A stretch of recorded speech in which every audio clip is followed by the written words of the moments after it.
नमस्कार, मैं हूं दीपक सिन्हा इंग्लिश क्लासेस में आपका स्वागत है। इससे पहले कि आज की चर्चा शुरू की जाए, कुछ आवश्यक बात मैं आपको बता देना चाहता हूं।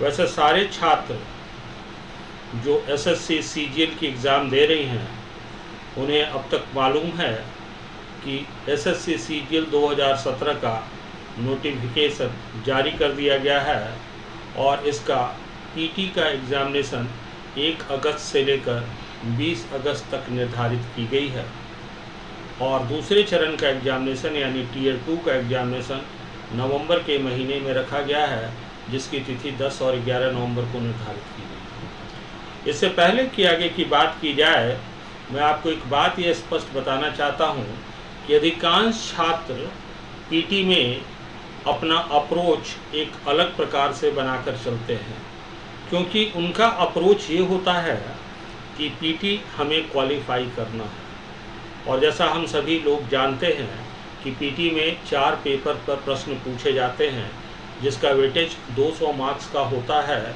और हर सेक्शन से 25 क्वेश्चन पूछे जाते हैं और हर क्वेश्चन का वेटेज 2 मार्क्स का होता है। एक नई चीज़ जो शामिल की गई है इस बार के पीटी के एग्ज़ामिनेशन में, वो ये कि इस बार का पीटी का एग्ज़ामिनेशन के लिए जो निर्धारित समय है वो 60 मिनट का है, यानी हर सेक्शन पर आपको 15 मिनट का समय दिया गया है। 15 मिनट में आपको 25 क्वेश्चन के उत्तर करने हैं। अब मैं आपसे बातें कर रहा था कि छात्रों का जो अप्रोच होता है वो ये होता है कि पीटी क्वालिफाई करनी है, और ये कैलकुलेट करके ऐसे छात्र चलते हैं कि पीटी क्वालिफाई करने के लिए अधिकतम हमको 100 नंबर, 105, 110 नंबर तक यदि हम स्कोर कर लें तो हम पीटी क्वालिफाई कर जाएंगे। और ऐसे छात्र क्या करते हैं कि अपने मैथ्स के ऊपर में ज़्यादा तैयारी करते हैं, तवज्जो देते हैं, रीजनिंग पर तवज्जो देते हैं और जनरल स्टडीज़ के पेपर पर तवज्जो देते हैं। और उनका बेसिक मकसद ये होता है कि इन 3 पेपर से वो 100 से लेकर 110 नंबर तक के मार्क्स को जुटा पाएँ और इंग्लिश को वो इग्नोर कर देते हैं। आप क्वालिफाई तो कर जाते हैं, लेकिन इंग्लिश को इग्नोर कर देने के बाद आपको कठिनाई शुरू हो जाती है, क्योंकि जब पीटी के क्वालिफाई करने का रिज़ल्ट आपका आ जाता है और उसके बाद मेंस की तैयारी करने के लिए आपके पास मात्र 1 महीने का समय बच जाता है। मैं कह रहा हूँ रिजल्ट डिक्लेरेशन से मेंस के एग्ज़ाम की बात मैं कर रहा हूँ कि मात्र 1 महीने का समय आपके पास बच जाता है और 1 महीने के समय में आप अंग्रेजी अच्छी नहीं कर पाते हैं। दूसरी बात कि ये ठीक उसी प्रकार का बात है जैसे कि 2020 गेम में मैच में होता है। यदि पहले 6 ओवर में आप अच्छा स्कोर बना चुके हैं तो आगे के 14 ओवर में आप स्कोर को जोड़कर एक अच्छा स्कोर खड़ा कर सकते हैं। तो ठीक इसी को अगर तुलना किया जाए कि यदि पीटी में हम अपना स्कोर 140 और 45 लाने का क्षमता प्राप्त कर लें तो मेंस हमारे लिए आसान हो जाएगा, क्योंकि एक अच्छा मार्क्स जो है वो तकरीबन 460 से 480 के बीच होना चाहिए पीटी और मेंस को मिलाकर। यदि 145 से 150 आप ले आते हैं तो मेंस के लिए आपको 330 या 340 नंबर लाने की आवश्यकता पड़ती है। और एसएससी के तैयारी करने वाले छात्र मैथ्स में अपनी पकड़ कुछ इस प्रकार की बनाकर चलते हैं कि 180 नंबर का वो अच्छे छात्र, गंभीर छात्र जो हैं वो दावा करते हैं कि 180 नंबर वो प्राप्त कर सकते हैं। अगर वो 180 नंबर मैथ में लाने में सक्षम हैं तो इंग्लिश में उनको 150 नंबर लाने की आवश्यकता है। लेकिन 150 नंबर तभी आ सकता है जब पीटी में आप 145 से 150 का स्कोर प्राप्त कर कर आगे बढ़ रहे हैं। लेकिन यदि आप इंग्लिश का अनदेखा कर कर चल रहे हैं तो उस समय आपका स्कोर 40 नंबर और बढ़ जाएगा, यानी 370 नंबर का स्कोर आपके पास आ जाएगा।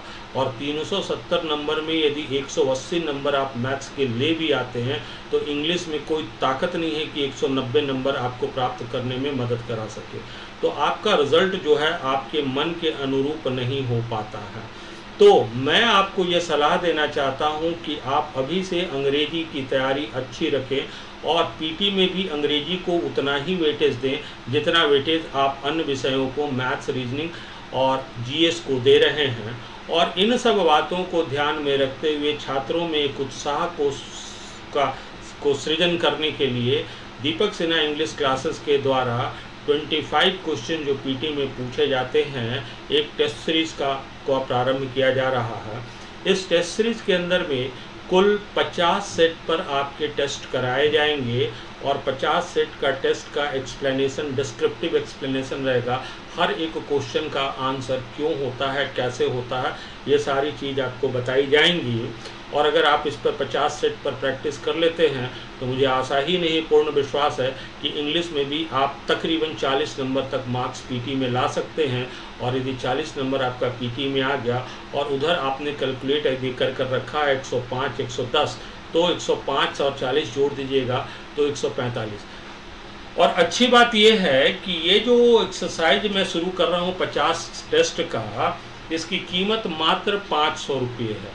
दूसरी अच्छी बात यह है कि ये एक्सरसाइज आप घर बैठे कर सकते हैं। आपको करना कुछ नहीं है, आपके पास आप deepaksinhaenglish.com पर जाएं, www.deepaksinhaenglish.com पर जाएं और वहां पर आप 500 रुपया देकर अपना रजिस्ट्रेशन करा दें। रजिस्ट्रेशन कराने के पश्चात आपके पास पीडीएफ फॉर्मेट में क्वेश्चन सेट जाएगा और हर दिन एक क्वेश्चन सेट जाएगा और उसके नेक्स्ट डे उसका वीडियो एक्सप्लेनेशन आपके घर पर पहुंच जाएगा। और जो वीडियो एक्सप्लेनेशन जाएगा उसका क्वालिटी, कंटेंट और डिलीवरी आपको यहाँ पर बताया जा रहा है, जो कि आप देख लीजिए, जो कि यूट्यूब में मैं डाल रहा हूँ।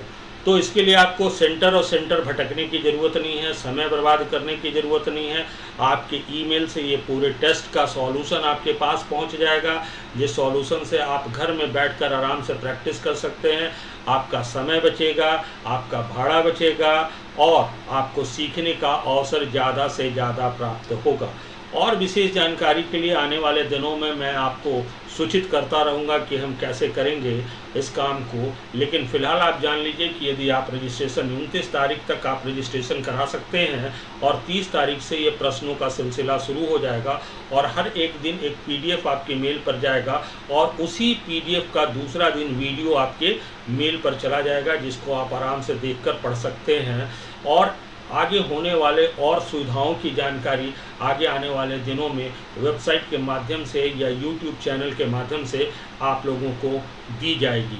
तो इन तमाम चीज़ों को ध्यान में रखते हुए टेस्ट सीरीज़ 1 का एक्सप्लेनेशन मैं आपके सामने करने जा रहा हूं और हम लोग देखते हैं कि क्या क्या अप्रोच लेकर हमें ये काम करनी चाहिए। तो टेस्ट सीरीज एक्सप्लेनेशन के लिए यदि बाय द वे इसके पेपर की आपको हार्ड कॉपी पेपर की ज़रूरत है तो आप हमारे वेबसाइट www.deepaksinhaenglish.com पर जाकर आप मेल से, हमारे मेल पर आप मेल रिक्वेस्ट यदि सब्सक्राइब कर दें, मेल नहीं, आप वहां सब्सक्राइब कर दें तो आपका मेल आईडी हमारे पास आ जाएगा और उस मेल पर मैं हार्ड कॉपी इस क्वेश्चन का भेज दूंगा। अभी ये सॉल्यूशन जो है वो सॉल्यूशन आप सुने और देखें और आप तत्काल रजिस्टर कराएं, क्योंकि देखिए ज़िंदगी अवसर बहुत कम देता है और आपको बरसों इंतज़ार नहीं करना है सफल होने के लिए। आपको पहले अटेम्प्ट में सफल होकर निकल जाना है और यदि पहले अटेम्प्ट में सफल होकर निकलना है तो मेहनत भी उसी प्रकार से कर देनी है। और मेहनत के लिए हम आपको यहाँ से इंग्लिश में सपोर्ट करेंगे। और अधिकांश छात्र की समस्या ये होती है कि वो सफल नहीं हो पाते हैं अंग्रेजी में कमज़ोर रहने के कारण। हमारे पास सैकड़ों छात्र आते हैं, बातें करते हैं, फ़ोन से बातें करते हैं कि मैं असफल हो गया क्योंकि इंग्लिश में मैं स्कोर नहीं कर पाया। तो इन सब चीज़ों से हमें एक लेसन लेनी चाहिए कि अंग्रेजी एक मुख्य विषय है जिसमें कि हमें पकड़ बनानी होगी और पकड़ बनाकर हमको मेंस में कम से कम 160 से 170 नंबर लाने की क्षमता सृजित करनी होगी। और यदि इतना नंबर हम ले आते हैं और पीटी में यदि हम 40 नंबर ले आते हैं तो अवश्य ही हमारा सिलेक्शन हो जाएगा। अंग्रेजी के कारण आपको दीपक सिन्हा इंग्लिश क्लासेस फेल नहीं होने देगा, बशर्ते कि आप दीपक सिन्हा इंग्लिश क्लासेस के दिए गए मार्गदर्शन के अनुसार आप काम करते रहें। और यह सुविधा दिल्ली नहीं, पूरे देश के छात्रों के लिए मैंने क्रिएट किया है, और बहुत ही कम कीमत पर मात्र 500 रुपये में 50 क्वेश्चन 50 सेट्स आपको कराए जाएंगे। अब जरा हम लोग शुरू करते हैं सेट नंबर 1 पर। सेट नंबर 1 के क्वेश्चन नंबर 1 पर हम लोग आते हैं। क्वेश्चन नंबर 1 का डिस्कशन हम लोग करते हैं और अप्रोच सीखते हैं। पहला क्वेश्चन है, आई had never shot an elephant. यदि हम लोग गौर करें क्वेश्चन नंबर 1 पे, तो क्वेश्चन नंबर 1 में यहाँ पर लिखा हुआ आई हैड नेवर शॉट। ये सब्जेक्ट आई है, हैड लगा हुआ है। हैड का प्रॉपर्टी होता है कि हैड के साथ मेन वर्ब का यदि प्रयोग किया गया है तो वो V3 होता है। शॉट जो है वो V3 फॉर्म है हम लोगों का। शॉट बेसिकली वर्ब शूट का फॉर्म है। शूट का मतलब होता है गोली मारना या गोली दागना। इसका V2 जो होता है वो शॉट होता है, और V3 भी जो होता है वो शॉट होता है। तो ये शॉट ये है। नेवर का प्रॉपर्टी है कि नेवर का प्रयोग यदि हम परफेक्ट टेंस में कर रहे हैं तो हेल्पिंग वर्ब और मेन वर्ब के बीच में नेवर को रखा जाता है। तो नेवर भी सही है, यानी यहाँ तक ये सही है। आगे है एन एलिफेंट। एलिफेंट जो है एक नाउन है हम लोगों का, और काउंटेबल सिंगुलर नाउन है। और काउंटेबल सिंगुलर नाउन का प्रयोग यदि पहली दफ़ा वाक्य में किया जाता है तो उसके पहले इंडेफिनिट आर्टिकल ए अथवा एन का प्रयोग अवश्य किया जाता है। उस हिसाब से ये एन का प्रयोग जो है वो सही किया गया। दूसरे पार्ट को जोड़ने के लिए एंड का प्रयोग किया गया है, और एंड का प्रयोग हम तब करते हैं जब सिमिलर और रिलेटेड मीनिंग वाले बातों को हम जोड़ना चाहते हैं। तीसरी बात याद कीजिएगा कि एंड जो है उसके लिए सब्जेक्ट जो है और वर्ब हम लोगों का जो है वो सेम ही है। ये सब्जेक्ट और वर्ब सेम ही है। तो आई हैड यहाँ पर ऑलरेडी सेम जो है सब्जेक्ट का काम करेगा। इसको मैं आपको समझाऊँ, यदि इसको तोड़िएगा तो दो वाक्य तोड़ते तो कैसे तोड़ा जाता, ये ऐसे तोड़ते हम लोग, जो गलत स्वरूप में ही मैं लिख रहा हूँ फिलहाल। जैसे है आई had never shot an elephant, shot an elephant, and elephant.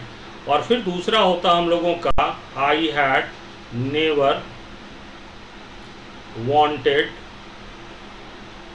ये हम गलत रूप में ही लिख रहे हैं, वांटेड इट लिखा हुआ है। अगर मान लिया जाए इसको जोड़ेंगे हम लोग, तो इसको जोड़ेंगे तो हम लोग देखिए ये आई हैड और आई हैड जो है हम लोगों का वो कॉमन है। तो ये कॉमन रह गया आई हैड और आई हैड। और यहाँ पर ले लेते हैं never shot an elephant, shot an elephant. और जोड़ने के लिए यहाँ पर हम लोग एंड का प्रयोग करेंगे, और एंड के बाद फिर ये लिखेंगे नेवर वांटेड। और यहाँ पर इट यहाँ पर है गलत स्वरूप में जो है, इसको हम लोग सही करेंगे। तो कहने का मतलब आई हैड तो यहाँ पर इसके लिए कॉमन हो गया, और आई हैड के साथ वांटेड V3 हो गया। अब इट, वांटेड के साथ इट जो लगा हुआ है एक प्रोनाउन लगा हुआ है। वांट का प्रॉपर्टी क्या जानते हैं? वांट का प्रॉपर्टी जानते हैं कि वांट के बाद एक इन्फिनिटिव का प्रयोग किया जाता है, और इन्फिनिटिव का प्रयोग किया जाएगा तो वांटेड के बाद क्या होना चाहिए? I had never wanted to, ऐसा कुछ होना चाहिए था, टू शॉट। तो हम लोग यहाँ पर टू का प्रयोग करेंगे तो शॉट जो है अपने आप यहाँ पर मैच कर जाएगा, क्योंकि इट जो है वो बेसिकली नाउन के बदले में आता है, और वांटेड जो है वो के बाद शॉट के लिए हम वर्ब के लिए इट का प्रयोग नहीं कर सकते हैं। तो इसलिए इसका उत्तर हो जाएगा I had never wanted to, न तो मैं चाहता था। तो इस दृष्टिकोण से इसका उत्तर जो है वो सी हो जाएगा। क्वेश्चन नंबर 2 की ओर आते हैं। क्वेश्चन नंबर 2 में हम लोगों का है the use of word law is fairly unfortunate. अब यहाँ पर देखिए, यहाँ लिखा हुआ है is the use of word law. यहाँ पर हम लोगों का जो वर्ब है वो है इज। इज के लिए ये हम लोगों का सब्जेक्ट है द यूज ऑफ वर्ड, जो कि प्रीपोजिशन से बना हुआ है। और प्रीपोजिशन से यदि कभी सब्जेक्ट बना होता है तो इसको हम लोग व्यवहारिक भाषा में बोलते हैं प्रीपोजिशनल सब्जेक्ट, प्रीपोजिशनल सब्जेक्ट। और जब प्रीपोजिशनल सब्जेक्ट होता है तो पहला प्रीपोजिशन के पहले आने वाले नाउन या प्रोनाउन को सब्जेक्ट माना जाता है। तो यूज सिंगुलर है तो इसके साथ सिंगुलर वर्ब इज का प्रयोग किया गया है, तो ये सही है। यूज का संबंध चूंकि वर्ड लॉ के साथ जुड़ा हुआ है, वर्ड लॉ के साथ, तो यूज एक एब्स्ट्रैक्ट नाउन है और एब्स्ट्रैक्ट नाउन का प्रॉपर्टी होता है कि यदि इनका संबंध किसी अन्य नाउन के साथ हो तब वैसे एब्स्ट्रैक्ट नाउन के पहले डेफिनेट आर्टिकल द का प्रयोग किया जाता है। तो द ये भी सही है, ये भी सही है। फेयरली जो है यहाँ पर एक एडवर्ब है और ये एडवर्ब है, तो एडवर्ब के बाद आने वाला जो शब्द होता है वो एडजेक्टिव होता है। अगर आप इधर से LHS से चलते हैं तब, RHS से चलते हैं तो एडजेक्टिव के पहले आने वाला जो शब्द होता है वो एडवर्ब होता है। अनफॉर्चुनेट एक एडजेक्टिव है और यदि अनफॉर्चुनेट एक एडजेक्टिव है तो इस एडजेक्टिव का टाइप कैसा है? ये पॉजिटिव एडजेक्टिव है या निगेटिव एडजेक्टिव है? ये पॉजिटिव या प्लेजेंट है या निगेटिव या अनप्लेजेंट है? अनफॉर्चुनेट का मतलब क्या होता है? दुर्भाग्यशाली होना। तो ये निगेटिव अथवा अनप्लेजेंट एडजेक्टिव है। तो हम लोग जानते हैं कि फेयरली का प्रयोग हम कब करते हैं? फेयरली का प्रयोग, फेयरली का मतलब होता है अपेक्षाकृत या तुलनात्मक रूप से। ये फेयरली का प्रयोग तब करते हैं जब उसके साथ लगा हुआ एडजेक्टिव पॉजिटिव तथा प्लेजेंट होता है, तब हम लोग फेयरली का प्रयोग करते हैं। अनफॉर्चुनेट निगेटिव तथा अनप्लेजेंट एडजेक्टिव है, तो निगेटिव तथा अनप्लेजेंट एडजेक्टिव के लिए क्या प्रयोग किया जाता है? बताइए, निगेटिव तथा अनप्लेजेंट एडजेक्टिव के लिए क्या प्रयोग किया जाता है? बोलिए। तो निगेटिव तथा अनप्लेजेंट एडजेक्टिव के लिए एडवर्ब जो है वो रादर का प्रयोग किया जाता है। तो इसलिए यहाँ पर फेयरली के जगह पर रादर का प्रयोग किया जाएगा, यहाँ पर फेयरली के जगह पर रादर का प्रयोग किया जाएगा। तो सही आंसर जो है वो बी हो जाएगा हम लोगों का। क्वेश्चन नंबर 3 पर चलते हैं। क्वेश्चन नंबर 3 हम लोगों का है, with lioness are busy hunting. गौर कीजिएगा, बड़ा सिंपल सा बात है। विथ क्या चीज है? एक प्रीपोजिशन है और यदि प्रीपोजिशन से पार्ट ऑफ द सेंटेंस लिखा जाता है, कंप्लीट सेंटेंस नहीं लिखा जाता है, यानी कि उस सेंटेंस में वर्ब का एलिमेंट नहीं होता है। लायनेस जो है विथ के बाद, प्रीपोजिशन के बाद एक ऑब्जेक्ट आता है, तो लायनेस ऑब्जेक्ट का काम कर रहा है और ऑब्जेक्ट के बाद पुनः वर्ब नहीं लगाया जाता है। तो प्रीपोजिशन के बाद जब भी आएगा तो ग्रुप ऑफ वर्ड आएगा, पार्ट ऑफ द सेंटेंस आएगा, एक कंप्लीट सेंटेंस नहीं आ सकता है। तो इसलिए यहाँ आर का प्रयोग जो है गलत है। With lioness busy hunting the males. अब मेल्स यहाँ पर सेंटेंस है जिसका कि सब्जेक्ट है हम लोगों का, जो प्लूरल इन नंबर है और ये प्लूरल है, तो फंक्शन का प्रयोग यहाँ पर काम करना, क्रिया को करना, ये बतला रहा है जो वर्ब की तरह है। फंक्शन का मतलब कार्यक्रम भी होता है, याद रखिएगा, जो कि नाउन होता है, और फंक्शन जो है वो वर्ब भी होता है, मतलब काम करना या क्रिया का होना होता है। तो मेल प्लूरल है तो इसके लिए प्लूरल वर्ब है। गार्ड जो है एक नाउन है, सिंगुलर काउंटेबल नाउन है और ये एज जो है वो फिर प्रीपोजिशन का काम कर रहा है। As guard for the cubs. Cubs जो है वो बच्चा हो गया शेर का, क्योंकि ये पर्टिकुलर हो गया तो द लगा हुआ है, ठीक है ना। Guard for protecting them. Them किसके लिए यूज़ किया गया? कब्स के लिए देम यूज़ किया गया और प्रोटेक्टिंग के लिए यहाँ पर फ्रॉम यूज़ किया गया और पर्टिकुलरली एक एडवर्ब हो गया। तो ये वाक्य में जो गलती था वो ये था हम लोगों का, क्वेश्चन ए 1 नंबर गलती था, ए गलत था हम लोगों का, तो ये ए हो जाएगा। उसके बाद क्वेश्चन नंबर 4 पर चलते हैं। क्वेश्चन नंबर 4 में है हम लोगों का 4 वर्ड्स आर गिवन। अब देखिए यहाँ पर डिसीव का जो स्पेलिंग होता है वो DECEIV होता है, ये होता है। डिसीव का मतलब होता है धोखा देना, मिसलीड, छल करना, ट्रिक होता है, या बिट्रे। बिट्रे का मतलब भी धोखा देना हो गया। मिसलीड का मतलब गुमराह करना होता है, ट्रिक का मतलब छल करना होता है। उसी तरह रिसीव में जो स्पेलिंग हो जाएगा RECEIVE हो जाएगा। रिसीव का मतलब होता है प्राप्त करना, टेक डिलीवरी ऑफ, या एक्सेप्ट स्वीकार करना। रिसीव का मतलब स्वागत करना भी होता है, वेलकम भी होता है। जैसे बोलते हैं कि आई रिसीव्ड अ गेस्ट, तो यहाँ पर क्या हो गया कि I took the delivery of the guest या आई वेलकम्ड द गेस्ट। तो यहाँ पर अर्थ निकल रहा आई वेलकम द गेस्ट, यानी कि स्वागत करने का ये अर्थ दे रहा है I receive the guest. Perceive का मतलब होता है अपने लिए समझना, और इसका भी स्पेलिंग होता है PERCEIVE, perceive, things for one self. या परसीव का दूसरा मतलब होता है मेक आउट, यानी निष्कर्ष निकालना। जो आप सोचकर अपने लिए निष्कर्ष निकालते हैं तो मेक आउट हो गया। और फील का मतलब होता है कि आप अपने लिए क्या महसूस करते हैं, अपने लिए क्या समझते हैं, तो फील भी इसका सिनोनिम हो जाता है। कंसीव का मतलब होता है कंसीडर करना, विचार करना, या कंसीव का मतलब सोचना भी होता है। कंसीव का मतलब क्रिएट करना भी होता है, निर्माण करता। जैसे ही कंसीव्ड एन आइडिया, यानी ही थॉट अप एन आइडिया, उसने एक विचार को सोचा। या an idea was conceived and an idea was created, बना, ठीक है ना। या कंसीडर्ड, तो कंसीव का स्पेलिंग होता है CONCEIVE। तो ये हम लोगों का सही आंसर हो जाएगा नंबर 4। नंबर 5 पर चाहते हैं हम लोग, क्वेश्चन नंबर 5 पर। क्वेश्चन नंबर 5 पर हम लोग देखते हैं कि क्वेश्चन नंबर 5 पर है हम लोगों का फिल इन द ब्लैंक्स है। जरा देखते हैं, अप्रोच की बात करते हैं। We have not yet fully realize the consequence of the war. अब जरा गौर कीजिएगा, कॉन्सिक्वेंस परिणाम हो गया, वॉर का कॉन्सिक्वेंस। वॉर का कॉन्सिक्वेंस जो होता है कभी भी सुखद नहीं होता। जब भी युद्ध होता है तो उसका परिणाम हमेशा दुखद होता है। ये तो अर्थ से समझने की बात है। अब यहाँ पर देखिए जो वर्ड है, कैसे आप एलिमिनेट कर सकते हैं अप्रोच। हैप्पी मतलब सुखद हो गया, प्लेजेंट का मतलब भी सुखद या आनंददायक हो गया, एक्साइटिंग का मतलब भी रोचक आनंददायक हो गया। यानी इस संदर्भ में यदि देखते हैं तो क्या ये तीनों आपस में सिनोनिम नहीं है?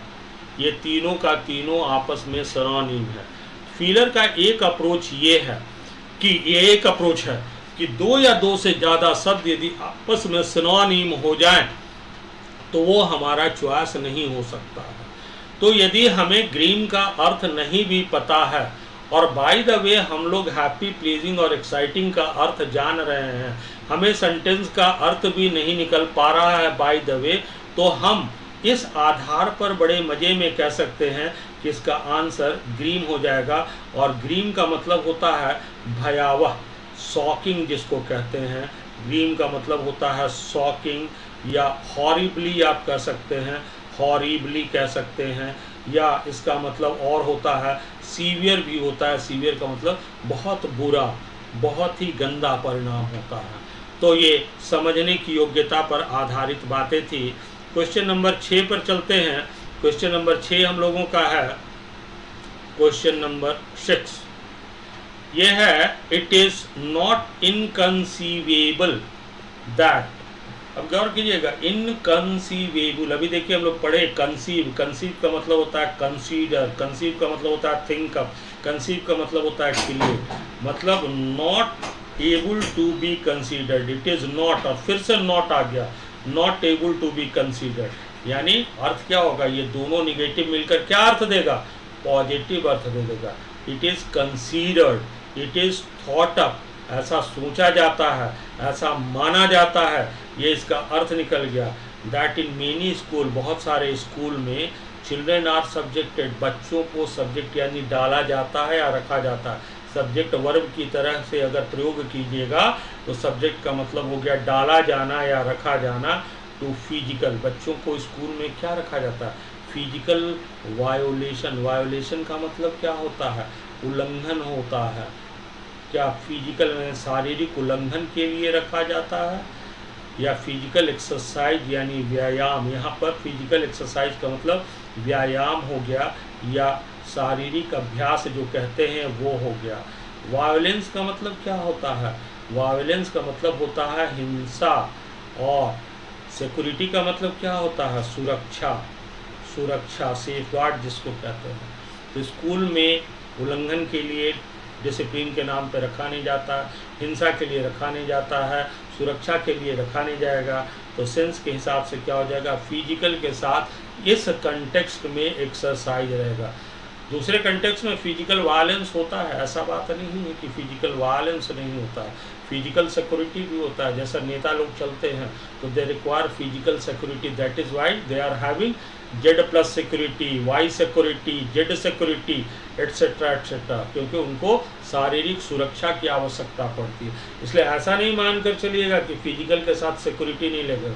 फिजिकल वायलेंस होता है, आप देखिए रोज लड़ाइयाँ होती है, लोग एक दूसरे को मारते हैं, पीटते हैं, तो वो शारीरिक रूप से हिंसा करते हैं, नुकसान पहुंचाते हैं, तो वो फिजिकल वायलेंस ही कहा जाता है। लेकिन स्कूल के संदर्भ में बच्चों के लिए फिजिकल एक्सरसाइज होता है, इसलिए इसका उत्तर एक्सरसाइज हो जाएगा। क्वेश्चन नंबर 7 पर चलते हैं। द प्रिजनर, प्रिजनर का मतलब क्या होता है भैया? प्रिजनर का मतलब होता है कैदी। सोड, दिखाया, फॉर हिज क्राइम, अपने अपराध के लिए, कोई घृणा दिखलाया। हैट्रेड का मतलब क्या होता है? घृणा होता है। ऑब्स्टिनेसी का मतलब क्या होता है? हट होता है या जिद्दीपन होता है, जिद्दीपन होता है। रिमोर्स का मतलब क्या होता है? प्रायश्चित होता है, प्रायश्चित, प्रायश्चित होता है। एंगर का मतलब क्या होता है? क्रोध या गुस्सा होता है। एंगर का मतलब क्रोध या गुस्सा होता है। प्रिजनर शोड नो, अपने क्राइम के प्रति, वो कैदी है, छूटा नहीं है। अगर वो मान लिया जाए पश्चाताप करता तो हो सकता था कि उसको छोड़ा जा सकता था। तो अपने क्राइम के प्रति कोई भी प्रायश्चित नहीं दिखाया, न किया। ठीक है, तो आंसर इसका हो जाएगा रिमोर्स। क्वेश्चन नंबर 8 पर चलते हैं। क्वेश्चन नंबर 8 है one word substitution. To move faster, तेजी से आगे बढ़ना, तेज गति से चलना जिसको बोलते हैं। यहाँ पर मूव फास्टर का मतलब हो गया तेज गति से चलने के लिए। तेज गति से चलने के लिए कौन सा वर्ड होगा? चलने के लिए जो अप्रोप्रिएट वर्ड होता है वो एक्सेलरेट होता है। एक्सेलरेट का मतलब होता है गति को बढ़ाना। यदि हम वर्ब की तरह से इसको देखते हैं तो देख लीजिए, जैसे गाड़ी में यदि गति आपको तेज करनी होती है तो आप क्या करते हैं? आप एक्सीलेटर पे ज़्यादा जोर डालते हैं, दबाव डालते हैं। तो हम लोग बोलते हैं एक्सीलेटर ज़रा दबा के चलो, यानी एक्सीलेटर दबाने का मतलब गाड़ी तेज लेकर चलो। तो एक्सेलरेट का मतलब होता है गति को बढ़ाना। तो मूव फास्टर, गति को बढ़ाने के लिए एक्सेलरेट होता है।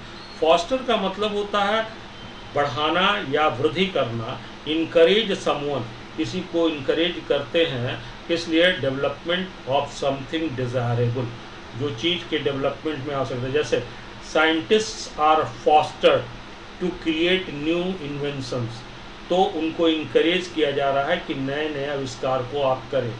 फर्दर का मतलब देखिएगा कि फर्दर का यहाँ पर जो मैं आपको अर्थ समझाने जा रहा हूँ वो वर्ब की तरह से समझाने जा रहा हूँ। फर्दर का मतलब होता है प्रमोट, बढ़ाना होता है। फर्दर का मतलब स्ट्रेंथन यानी मजबूत करना होता है। और फर्दर को यदि एडजेक्टिव की तरह आप देखते हैं तो फर्दर का मतलब अतिरिक्त भी होता है और फर्दर का मतलब आगे भी होता है। यहाँ पर वर्ब की तरह से है, इसको आप समझ लें। यहाँ पर फर्दर का प्रयोग जो हम लोग देख रहे हैं वो वर्ब की तरह से देख रहे हैं। तो हेल्प द प्रोग्रेस और डेवलपमेंट ऑफ समथिंग, यानी प्रमोट करने के अर्थ में देख रहे हैं। हरी का मतलब है कि तेजी से किसी काम को करना। मूव और एक्ट, आगे बढ़ना या करना। इन ग्रेट हेस्ट, जल्दीबाजी में आगे जाना या जल्दीबाजी में कोई काम करना। तो इस प्रश्न का उत्तर हो जाएगा हम लोगों का 3। नेक्स्ट है one who is free from national prejudices. Prejudices का मतलब है कि राष्ट्रीय, यहाँ प्रेजुडिस का मतलब पक्षपात भी होता है, याद रखिएगा। और यहाँ पर प्रेजुडिस का मतलब क्या हो गया?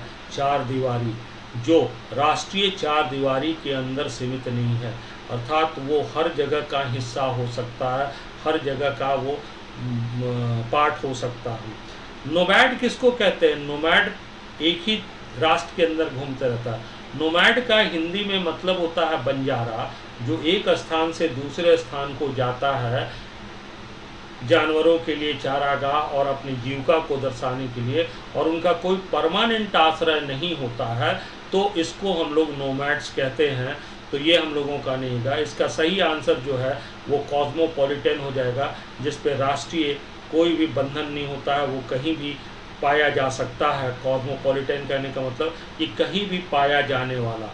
ओमनी प्रेजेंट कहते हैं जो हर जगह वर्तमान या मौजूद रहता है, और ऐसा एक ही चीज़ है वो है ईश्वर। ईश्वर ओमनी प्रेजेंट होते हैं। टूरिस्ट कहते हैं कि ऐसा व्यक्ति जो एक स्थान से दूसरे स्थान का भ्रमण करता है फॉर प्लेजर, आनंद के लिए, इसीलिए इसको पर्यटक कहते हैं।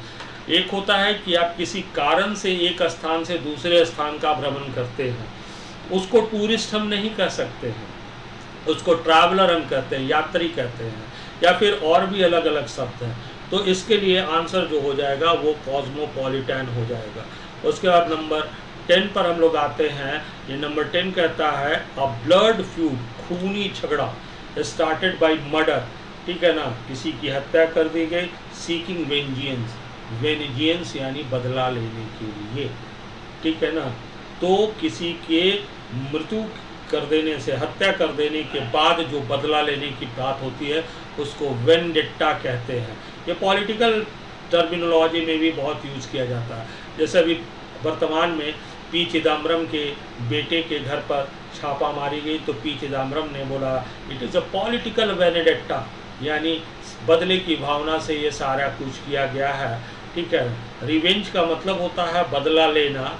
किसी को किसी ने चोट पहुंचाया, नुकसान पहुंचाया, तो उसका बदला, हत्या का बदला लेना नहीं, चोट या नुकसान पहुंचाने का बदला लेना, तो उसको रिवेंज कहते हैं। रिक्विटल कहते हैं कि वापस कर देना, पे बैक, किसी ने आपको अच्छी सेवाएं दी, अच्छी बातें की, या किसी ने आपका बुरा किया तो आप भी उसको उसी तरह से उसकी बुराई करते हैं, यानी टिट फॉर टैट कर देते हैं। अच्छा किया तो अच्छाई से आप उसको लौटाते हैं, बुरा किया तो बुराई से आप लौटाते हैं।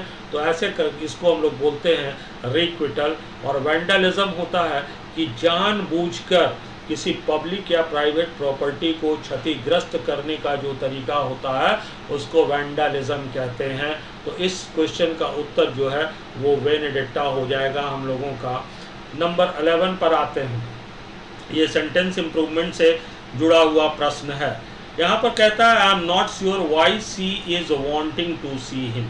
अब यहाँ पर अंडरलाइन पोर्शन में यहाँ वांट लिखा हुआ है। वांट का प्रॉपर्टी है कि वांट एक वर्ब है, इसके साथ आईएनजी का प्रयोग नहीं करते हैं, यानी इसका प्रयोग कॉन्टिन्यूअस टेंस के किसी रूप में नहीं किया जाता है। और ग्रामर के टर्मिनोलॉजी में इसको नॉन एक्शन वर्ब कहा जाता है, ये ध्यान में रखिएगा। ऐसे कुछ इंपॉर्टेंट वर्ड्स हैं जिनको आप याद रखिएगा, जैसे सी है, सीक है, सीम है, वांट है, विश है, डिज़ायर है, थिंक है, अपीयर है, अंडरस्टैंड है, लव है, हेट है, टच है, स्मेल है, हियर है। ये सब कुछ शब्द हैं जो कि नॉन एक्शन वर्ब कहे जाते हैं। इनके साथ वर्ब प्लस आईएनजी का प्रयोग नहीं करते हैं। Do not use verb plus ING, do not use ING, do not use ING. To use it in continuous tense, याद रखिएगा, to use it in continuous tense. Continuous tense के लिए आप आईएनजी नहीं लगाइएगा, ये याद रखिएगा।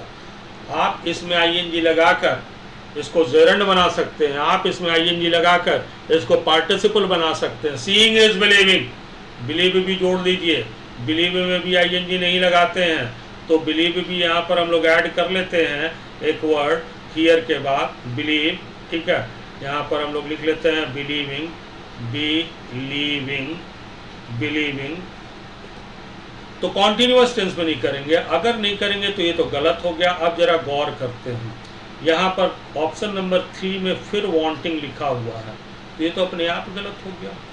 अगर हम यहाँ पर करते हैं व्हाट डज सी वांट, आगे यहाँ फुल स्टॉप लगा है, WH वर्ड के बाद यदि हेल्पिंग वर्ब है आ जाए और उसके बाद सब्जेक्ट आ जाए तो वाक्य का स्वरूप कैसा होता है, इंटेरोगेटिव होता है। जबकि अंत में फुल स्टॉप लगाया है जो ये दर्शा रहा है कि असर्टिव सेंटेंस होना चाहिए, तो व्हाट डज सी वांट भी नहीं हो सकता। तो बच क्या गया हम लोगों का, सी वांट्स बच गया। इम्प्रूवमेंट तो होना ही था क्योंकि ये गलत था, तो इसका आंसर ए हो जाएगा। क्वेश्चन नंबर 12 पर चलते हैं। क्वेश्चन नंबर 12 कहता है everybody who finish writing can go home. यहाँ पर देखिएगा ये अंडरलाइन पार्ट है, इसको हम लोग सही करेंगे। यहाँ पर कैन गो होम लिखा हुआ है, यानी ये कैन पॉसिबिलिटी को बतला रहा है, पॉसिबिलिटी को। यदि सक्सीडिंग सेंटेंस है, वाक्य का अगला भाग है, सक्सीडिंग सेंटेंस हो गया ये हो गया हम लोगों का सक्सीडिंग सेंटेंस। यदि सक्सीडिंग सेंटेंस पॉसिबिलिटी को बतला रहा हो तो इसका प्रीसीडिंग पार्ट जो होगा वो प्रेजेंट परफेक्ट में लिखा जाता है, ये ध्यान में रख लीजिएगा। वो प्रेजेंट परफेक्ट में ये या तो कैन या मे लगाकर लिखा हो या विल या शैल लगाकर। फ्यूचर पॉसिबिलिटीज भी लिख, जैसे यहाँ रहता है everybody who finish writing will go home, future possibility भी बताया रहेगा तो इसको प्रेजेंट परफेक्ट में लिखेंगे, और प्रेजेंट परफेक्ट में लिखेंगे तो क्या हो जाएगा, everybody who had finish writing. Had finish तो होगा नहीं क्योंकि ये पास्ट परफेक्ट हो जाता है। हैव लग नहीं सकता है क्योंकि एवरीबडी जो है वो सिंगुलर होता है, एवरी मूल रूप से सिंगुलर होता है और इसके साथ जब नाउन लगा दीजिएगा तो वह भी सिंगुलर होता है, तो ये हो नहीं सकता है। तो हम लोगों का ओबियस आंसर हैज फिनिश्ड हो जाएगा, यानी आंसर नंबर 3 हो जाएगा। क्वेश्चन नंबर 13 में आते हैं। क्वेश्चन नंबर 13 कहता है I wish I can see. I wish का प्रॉपर्टी हम लोग सब जानते हैं, आप भी जानते हैं आई विश का प्रॉपर्टी। आई विश का क्या प्रॉपर्टी है हम लोगों के पास कि आई विश एक एक्सप्रेशन है जो अनरियल कंडीशनल सेंटेंस को डिनोट करता है, अनरियल कंडीशनल सेंटेंस को, कंडीशनल सेंटेंस को डिनोट करता है। और आई विश के बाद आने वाला जो भी वाक्य होता है वो पास्ट में होता है, वो पास्ट में होता है। पास्ट में या तो सिंपल पास्ट का रूप लेता है, सिंपल पास्ट का रूप लेता है, या तो पास्ट परफेक्ट का रूप लेता है, पास्ट परफेक्ट का। और यदि सिंपल पास्ट का यूज करता है तो या तो वेयर का प्रयोग करते हैं या तो हैड बीन का प्रयोग करते हैं, और यदि कैन का प्रयोग किया गया है तो उसका पास्ट करेंगे तो वो कुड हो जाएगा। तो डू हो नहीं सकता है क्योंकि ये प्रेजेंट है, कुड तो आंसर हो गया। डिड इसलिए नहीं हो सकता है, ये पास्ट तो बतला रहा है। लोग सिंपल पास्ट में डिड का प्रयोग नहीं करते हैं अनरियल कंडीशनल सेंटेंस के लिए, सिंपल पास्ट में वर का प्रयोग करते हैं, तो वर हो सकता था, तो डिड हो नहीं सकता है, तो इसलिए 13 का आंसर जो है वो 2 हो जाएगा। क्वेश्चन नंबर 14 में आते हैं। It has been 2 years since I have seen him last। यहाँ पर यदि हम अंडरलाइन पार्ट को देखते हैं तो इसमें कीवर्ड हमको नज़र आता है वो है सिंस, और ये जो कीवर्ड सिंस नज़र आ रहा है हम लोगों का, अगर इसका अर्थ देखे वाक्य में दो डायमेंशन में समझा रहा हूँ। वर्थ देखिएगा तो इसका अर्थ होता है, निकल रहा है जब से। यदि सिंस का अर्थ जब से निकल रहा हो तो ये एक कंजंक्शन है, और कंजंक्शन है तो इसका एक प्रॉपर्टी है कि सिंस के पहले आने वाला सेंटेंस प्रेजेंट परफेक्ट में होता है और सिंस के बाद आने वाला सेंटेंस सिंपल पास्ट में होता है। जबकि सिंस के बाद का जो वाक्य लिखा हुआ है वो प्रेजेंट परफेक्ट में लिखा हुआ है, वो सिंपल पास्ट में करेंगे तो हैव सीन को हटाकर 100 करना होगा। ये तो एक डायमेंशन था।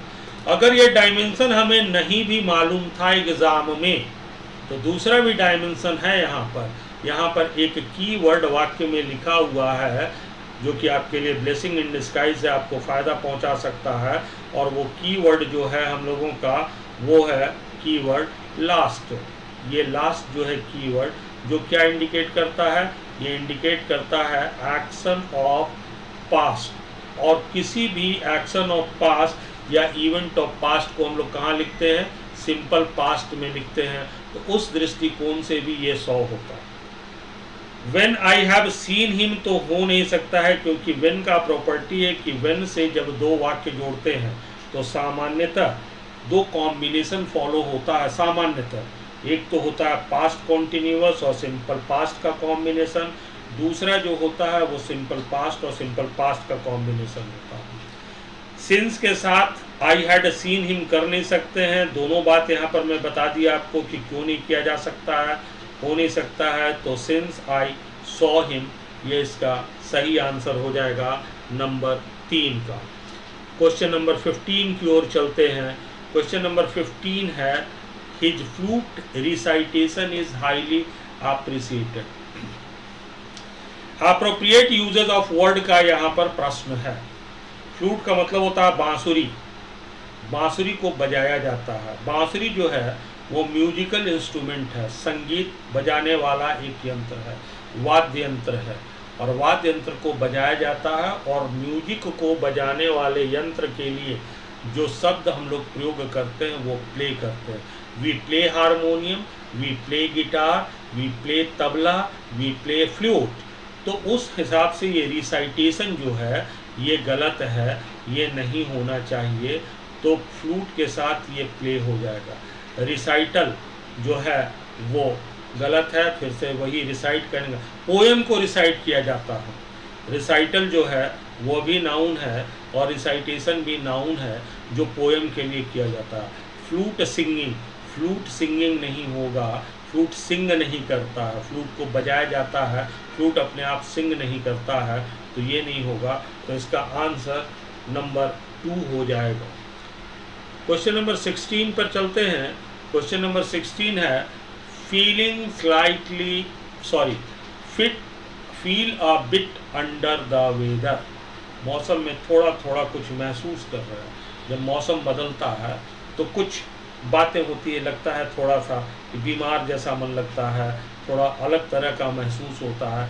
तो feel a bit under the weather का मतलब होता है feeling slightly ill. I am feeling a bit under the weather, अगर ऐसा कह रहे हैं इसका मतलब हो गया I am feeling slightly ill. तो इसका आंसर जो है वो feel a bit under the weather का फीलिंग स्लाइटली इल हो जाएगा। आगे बढ़ते हैं हम लोग क्वेश्चन नंबर 17 पर। क्वेश्चन नंबर 17 में है डेविल्स एडवोकेट। डेविल एडवोकेट्स का मतलब होता है कि to present counter argument. Argument के विपरीत काउंटर आर्गूमेंट कह रहे हैं तो वो डेविल एग्रीमेंट हो गया। जैसे मान लीजिए इंटरनेशनल कोर्ट ऑफ जस्टिस में कुलभूषण यादव के पक्ष में इंटरनेशनल कोर्ट ऑफ जस्टिस ने फैसला दिया कि टिल द नेक्स्ट जजमेंट उन्हें फांसी नहीं दी जाएगी। अब Pakistan is acting as a devil's advocate. They are presenting counter argument that their case should be repealed, फिर से उसकी सुनवाई की जाए। तो they have gone into appeal and giving devil's advocate, यानी प्रेजेंटिंग डेविल्स एडवोकेट यानी प्रेजेंटिंग काउंटर आर्गूमेंट। तो डेविल एडवोकेट्स का मतलब होता है to present counter argument. Number next की ओर चलते हैं। नंबर नेक्स्ट हम लोगों का है क्वेश्चन नंबर 18। क्वेश्चन नंबर 18 में है cost and arm and leg. सोचिए कि कीमत क्या है पूरे आपके आर्म, भुजाओं को और पैर का, मतलब पैर और भुजाओं की कीमत के बराबर है, यानी ये बहुत महंगा चीज़ होगा। It cost me N arm and leg two by a house, यानी इसका मतलब क्या हो गया कि the house which I bought is very expensive, बहुत ही महंगा था। तो cost N arm and a leg यानी आपके आर्म और लेग की कीमत जो है वो बहुत एक्सपेंसिव है। तो इसका आंसर 3 हो जाएगा। इसके बाद नेक्स्ट है हम लोगों का क्वेश्चन नंबर 19 पर वेब। वेब का मतलब होता है दावा नहीं करना, या वेब का मतलब माफ़ कर देना भी होता है। जैसे यूपी में किसानों के लोन को वेब किया गया, यानी कि government will not claim it, web claim कर दिया गया। तो इसलिए उसका आंसर हो गया नॉट क्लेम, या पुट असाइड उसको अलग कर दिया गया, या टू इग्नोर अनदेखा कर दिया गया। तो वेब का मतलब ये होता है। रिटेन का मतलब होता है कि संभाल कर रखना, कीप हो गया, होल्ड हो गया, प्रिजर्व हो गया। जैसे रिटेन एक बड़ा इंपॉर्टेंट सा वर्ड है। जैसे मान लीजिए आप नौकरी करते हैं तो एम्प्लॉयर जो है आपको रिटेन करता है, संभाल कर रखता है। आपके यहाँ कीमती चीज़ है, you want to retain the costly things of your house, तो रिटेन करने का मतलब है संभाल कर रखना, प्रिजर्व करना, होल्ड करना, कीप करना। इम्प्रिजन का मतलब वर्ब की तरह, ठीक है ना, कैद में होना, जेल, पुट इन प्रिजन या डिटेन यानी रोक कर रखना या जेल में डाल कर रखना, ये वर्ब की तरह मैं बात करना। स्टफ का मतलब होता है झिड़की। कोई गलत काम करते हैं तो आपको झिड़की लगाई जाती है, हल्की फुल्की डांट दी जाती है, उससे आप अपमानित महसूस करते हैं, तो इसलिए इसका वर्ब की तरह मीनिंग हो गया ह्यूमिलिएट। या दूसरा इसका मीनिंग जो होता है वो होता है रिब्यूक। रिब्यूक का मतलब भी डांटना, फटकारना होता है। और यदि आप फ्रेज के फॉर्म में आप कीजिएगा तो कोल्ड शोल्डर भी कहते हैं। For his mistake he has been given a cold shoulder, यानी उसे एक झिड़की लगाई गई, तो आप ऐसा भी यूज कर सकते हैं। और डिस्प्ले तो एक सिंपल सा वर्ड है। डिस्प्ले कहने का मतलब होता है दिखाना, प्रदर्शन करना, to show, to exhibit, to display, ठीक है। तो इसका आंसर जो है 19 का ए हो जाएगा। उसके बाद क्वेश्चन नंबर 20 में आते हैं। क्वेश्चन नंबर 20 में कंजक्चर। कंजक्चर का मतलब होता है अनुमान। ये नाउन की तरह मैं बात कर रहा हूँ। कंजक्चर एक नाउन और सिर्फ नाउन है, जरा गौर करिएगा। तो कंजक्चर का मतलब होता है अनुमान, यानी गेस होता है, सरप्राइज होता है या अजम्पशन होता है। अब देखिए ग्रेव का मतलब देखते हैं कैसे हमारा अप्रोच बनता है, ये समझिए। ग्रेव का मतलब यदि नाउन की तरह से देखते हैं तो ग्रेव का मतलब टॉम्ब होता है। टॉम्ब का मतलब कब्रगाह होता है, जहाँ पे चिताएं जलाई दफनाई जाती है। ब्यूरियल प्लेस होता है या मौजूदियम होता है। तो कंजक्चर का यदि ग्रेव के साथ देखते हैं तो नाउन और नाउन में मीनिंग बहुत ही अलग है। अगर ग्रेव एक एडजेक्टिव भी होता है, और एडजेक्टिव का मीनिंग इसका सीरियस हो गया, सीवियर हो गया और क्रूशियल हो गया। ग्रेव मिस्टेक कहते हैं तो इसका मतलब क्या निकल कर आ गया, सीरियस मिस्टेक निकल कर आ गया। आउटवर्ड का मतलब होता है बाहर की तरफ, यानी एक्सटर्नल हो गया, आउटर हो गया, या सुपरफिशियल ऊपरी सतही या छिछला हो गया। गेस का मतलब फिर से वही कंजंक्चर यानी अनुमान हो गया। कल्पना सपोजिशन हो गया। प्रिजम्पशन का मतलब भी कल्पना हो गया। क्लेम का मतलब दावा होता है यानी असर्शन होता है, या कंटेंशन जिस पे आपका झगड़ा का विषय होता है, जिस पे आप दावा करते हैं, या डिक्लेरेशन जिसको आप घोषणा करते हैं। तो क्लेम का मतलब घोषणा भी होता है अपने चीज़ों के लिए, ठीक है। तो the claim of my house, ठीक है, तो घोषणा अपने के लिए कर रहे हैं, डिक्लेयर कर रहे हैं। तो इसका आंसर जो है हम लोगों का वो गेस निकल कर आ जाएगा। तो ये हम लोगों का क्वेश्चन नंबर 20 था। 21 पर आते हैं हम लोग। 21 में पैसेज है, जरा इस पैसेज को समझ लेते हैं, तब इसके आंसर को आसानी से कर सकते हैं। पैसेज कहता अकबर हैड क्वेरल्ड, हैड मतलब था, क्वेरल मतलब झगड़ा किया था, विथ बिरबल, बिरबल के साथ, ओवर समथिंग इम्पोर्टेंट, समथिंग मतलब कुछ आवश्यक बातों के ऊपर में अकबर ने बिरबल से झगड़ा किया था। एंड हैड आस्क्ड हिम, और उससे कहा था, हिम किसके लिए यूज किया गया, बिरबल के लिए, not to come to the palace again, फिर से महल में नहीं आना, नॉट टू कम नहीं आना, टू द पैलेस, पैलेस का मतलब महल, अगेन फिर से पैलेस में नहीं आना। अकबर स्टार्टेड मिसिंग बिरबल, अकबर बिरबल को मिस करने लगा, उसके बिना उसको अकेलापन महसूस करने लगा। एंड वांटेड हिम बैक, और चाहता था उसको वापस लाने के लिए। But could not find, find मतलब पाना, लेकिन उसे वो पा नहीं सका, खोज नहीं सका। Find out, find out where he was, वह कहाँ था। Akbar hit upon a plan, plan का मतलब क्या हुआ, योजना, हिट अपॉन, अकबर ने एक योजना अपनाई। हिट अपॉन का मतलब यहाँ पर अपनाना से निकल रहा है, बनाना से निकल रहा है। अकबर ने एक योजना बनाई या अकबर ने एक योजना अपनाई। ही सेंट अ मैसेज, मैसेज का मतलब होता है संदेश, और सेंट मतलब भेजा, सेंड का दूसरा फॉर्म हो गया।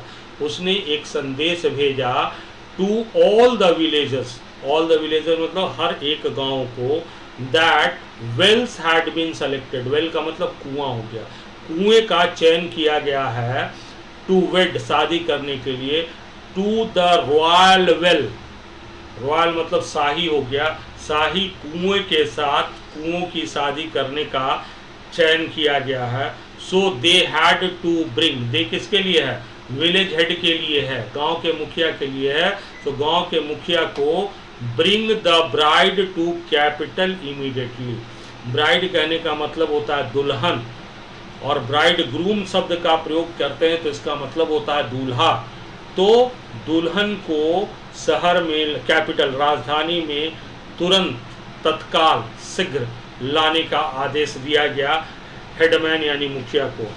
The headman of the various villages were alarm, बहुत से गांवों के जो मुखिया थे वो चौकन्ना हो गए, alarm at the impossible task, ये असंभव कार्य के लिए वो घबरा गए, चौकन्ना हो गए। And came rushing to the capital, rushing मतलब तेजी से चलते हुए, शीघ्रता पूर्वक वो राजधानी में है। टू अपोलोजाइज, अपोलोजाइज का मतलब क्या होता है, अपोलोजाइज का मतलब माफी मांगना, माफी मांगने के लिए। फॉर देयर इनएबिलिटी, अपने अयोग्यता के लिए। टू मूव देयर वेल्स, वो अपनी इनएबिलिटी दर्शा रहे थे, योग्यता दर्शा रहे थे कि वे वेल्स को, कुओं को मूव नहीं करा सकते हम। वन मैन, एक आदमी, खाजी, हाउएवर जबकि, केम टू डिस्कस, चर्चा करने के लिए आया, the details of the wedding, wedding के डिटेल्स की चर्चा करने के लिए आया, मतलब शादी के, विवाह के डिटेल के लिए। खाजी वांटेड टू नो, खाजी जानना चाहता था, weather the marriage ceremony would be conducted, कि क्या ये शादी का समारोह जो है वो कंडक्ट यानी पूरा किया जाएगा in the traditional manner, traditional का मतलब पारंपरिक, पारंपरिक तरीकों से ये संपन्न कराई जाएगी। अकबर एश्योर्ड हिम, एश्योर का मतलब आश्वस्त कराना, विश्वास दिलाना, भरोसा दिलाना। अकबर ने आश्वस्त किया, भरोसा दिलाया हिम, खाजी को, दैट ऑल द फॉर्मेलिटी, जितने भी नियम कानून हैं, फॉर्मेलिटीज का मतलब नियम कानून है, वुड बी ऑब्जर्व, ऑब्जर्व का मतलब क्या होता है, पालन करना, ऑब्जर्व का मतलब अवलोकन करना भी होता है, लेकिन यहाँ ऑब्जर्व का मतलब क्या निकल रहा है, पालन करना। तो सारे फॉर्मेलिटीज को ऑब्जर्व किया जाएगा।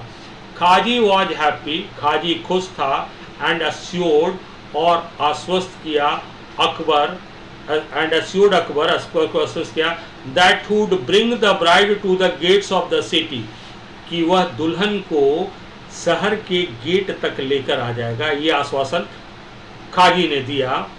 खाजी एडेड, खाजी ने फिर जोड़ा, that according to the tradition, पारंपरिक मान्यताओं के अनुसार, अकॉर्डिंग टू का मतलब के अनुसार, ट्रेडिशन का मतलब पारंपरिक मान्यता, the bridegroom was to meet the bride, bridegroom यानी दूल्हा जो है को मिलना होगा, टू द ब्राइड, दुल्हन से, एट द विलेज गेट्स, गांव के गेट पर, दरवाजे पर, and take her into the city, और दूल्हा को, दुल्हन को सिटी यानी शहर में लेकर जाना होगा।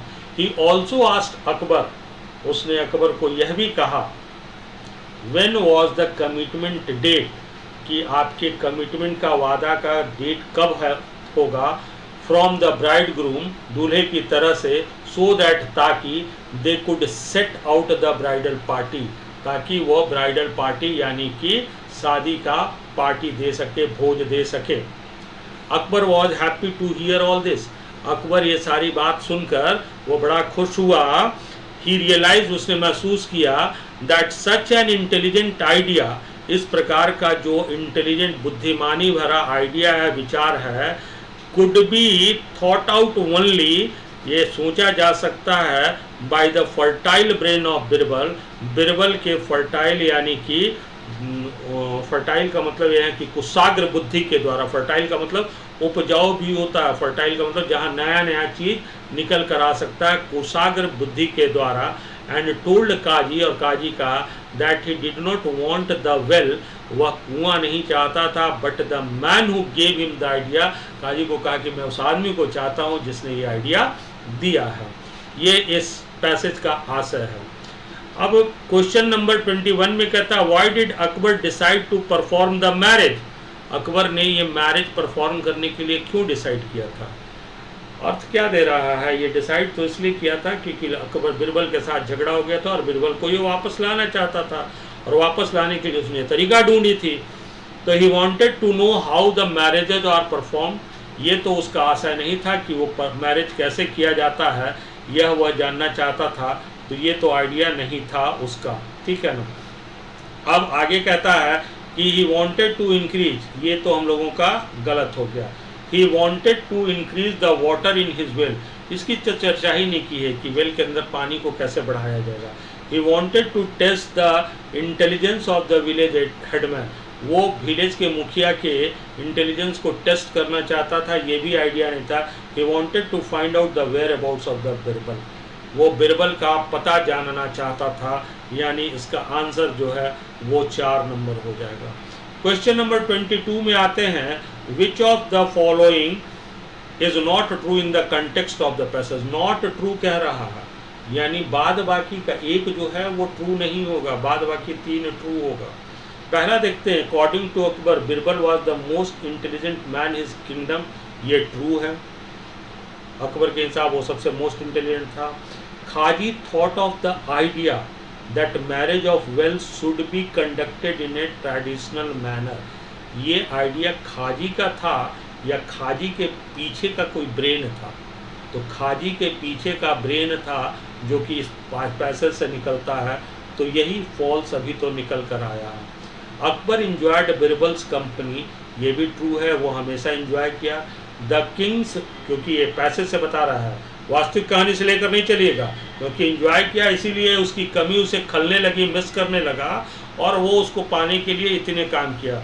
The king's well was to be the bridegroom, king का वेल जो था वो to be the bridegroom था, ये तो कुछ था ही नहीं, ब्राइड ग्रूम था, वैसी को वो दूल्हा बनाया था, रॉयल वेल कह रहा था। जो किंग के अंदर में, किंग के वहाँ जो था उसको रॉयल वेल कहा गया था, किंग के यहाँ पाए जाने वाले कुआं का। तो इसका उत्तर जो हो गया हम लोगों का वो 2 नंबर इसका आंसर हम लोगों के लिए आ गया। तो इसका आंसर जो है वो नंबर 2 हो जाएगा। इसका आंसर जो है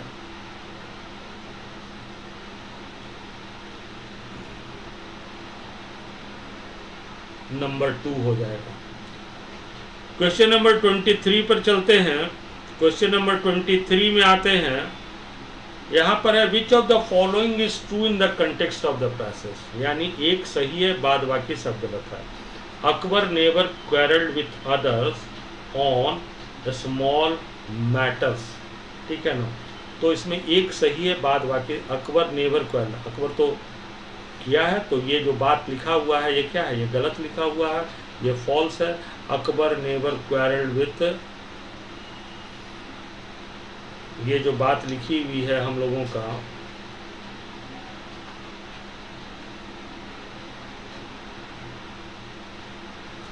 ये क्वेश्चन हो गया, ये तो हम लोगों का गलत है। Akbar ordered all the village headman to find out Birbal, वो तो विलेज मैन को कहा था कि शादी होने वाले। Every village headman did not reach to Akbar marriage in the same way, is true. Qazi was to bring bridegroom to the village gate, ये भी फॉल्स है, तो बच कौन गया, ट्रू ये बच गया। Every village headman did not reach to Akbar's marriage, Akbar का मैरिज जो था इन द सेम वे, जिस तरह से हुआ वहाँ पर सभी विलेजर्स नहीं आ पाए, तो इसका आंसर जो है वो 3 हो जाएगा। क्वेश्चन नंबर 24 में आते हैं,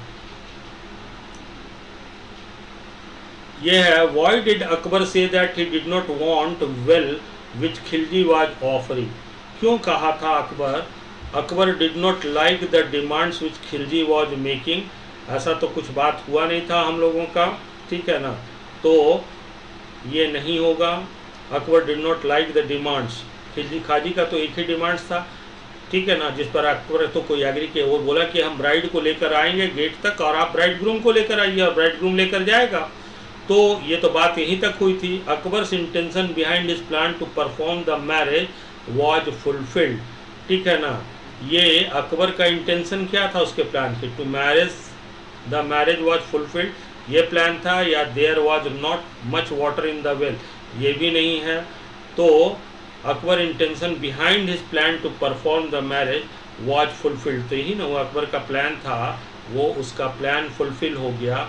नन ऑफ दिस तो नहीं होगा, तो हो गया उसका प्लान था बिरबल का वेयर अबाउट्स को पता करना, तो बिरबल का वेयर अबाउट्स पता लग गया इस माध्यम से। नंबर नेक्स्ट पर आते हैं 25 पर।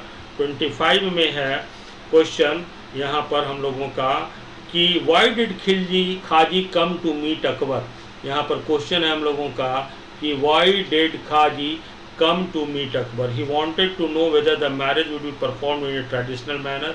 आइडिया तो यही था, लेकिन पढ़ लेते हैं। वो जानना चाहता था कि क्या ये ट्रेडिशनल मैनर में विवाह संपन्न कराया जाएगा। He wanted to know whether the bridegroom could come to his village gate to receive the bride, इसके लिए वो नहीं आया था, ये तो प्रपोजल था। He wanted to know why Akbar had thought of marriage between wealth, ये भी नहीं था कि ऐसा क्यों सोचे, ये जानने नहीं आया था। He wanted to know when the marriage ceremony was to be held, ये भी नहीं था। वो ये पता करने आया था कि क्या ये विवाह जो है ये ट्रेडिशनल मैनर से संपन्न होगी, ताकि वह आगे की बात अकबर से कर सके। तो ये था पहले सेट का एक्सप्लेनेशन जो आप देख रहे थे। इसी तरह से 50 सेट आपको प्रदान किया जाएगा आने वाले दिनों में। अगर आप अपने आप को रजिस्टर्ड करते हैं, आप मेरे वेबसाइट पर जाकर सब्सक्राइब करें और रजिस्टर कराएं। 30 तारीख से ये शुरू कर दी जाएगी। Thank you very much. आप देख रहे थे दीपक सिन्हा इंग्लिश क्लासेस।